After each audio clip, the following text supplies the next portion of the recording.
ನಮಸ್ತೆ ಎಲ್ಲರಿಗೂ. ಇವತ್ತಿನ ರೆಸಿಪಿ ಕರಿಬೇವಿನ ಪೌಡರ್. ಇದು ಹೇಗೆ ಮಾಡ್ಕೊಳ್ಳೋದು ಅಂತ ತೋರಿಸ್ತೀನಿ ನೋಡಿ.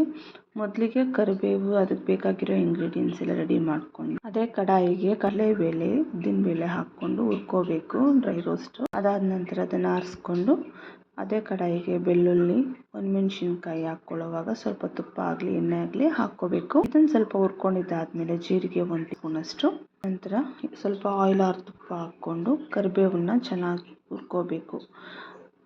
ಸ್ವಲ್ಪ ಹುಣಸೆ ಹಣ್ಣು ಅದಕ್ಕೆ ಆ್ಯಡ್ ಮಾಡ್ಕೋಬೇಕು. ಹುರ್ಕೊಂಡಿದ್ದಾದ ನಂತರ ಟೆಸ್ಟ್ ಮಾಡಿ ಈ ಥರ ಪೌಡ್ರ್ ಆದರೆ ಪರ್ಫೆಕ್ಟ್ ಆಗಿದೆ ಅಂತ ಅರ್ಥ. ಕ್ರಿಸ್ಪಿಯಾಗಿ ಸೌಂಡ್ ಕೇಳಿಸುತ್ತೆ.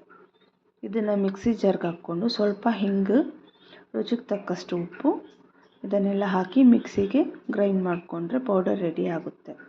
ಇದನ್ನು ಮಕ್ಕಳಿಗೆ, ಬಾಣಂತಿಯರಿಗೆ ಎಲ್ಲರಿಗೂ ಕೊಡ್ಬೋದು. ರೈಸ್ ಜೊತೆ ತುಪ್ಪ ಹಾಕಿ ಒಂದು ಟೈಟ್ ಕಂಟೈನರಲ್ಲಿ ಸ್ಟೋರ್ ಮಾಡಿ ಇಟ್ಕೊಳ್ಳಿ. ಇದು ಬಾಣಂತಿಯರಿಗೆ, ಮಕ್ಕಳಿಗೆ ಒಳ್ಳೆಯದು. ಹೇರ್ ಗ್ರೋತ್ಗೂ ತುಂಬ ಹೆಲ್ಪ್ ಮಾಡುತ್ತೆ. ಶೇರ್ ಮಾಡಿ, ಕಾಮೆಂಟ್ ಮಾಡಿ, ಸಬ್ಸ್ಕ್ರೈಬ್ ಮಾಡಿ. Thanks for watching.